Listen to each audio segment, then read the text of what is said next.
Here's how to mute your ringtone and notifications. First, pull down the notification bar. Tap and hold on the sound icon. Then tap on mute. You can also set a timer by tapping on temporary mute.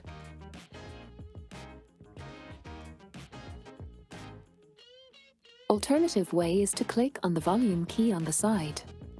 Then tap on the three dots. You will see the volume to the media, ringtone, notifications and system sounds. You can tap on the icons to mute them.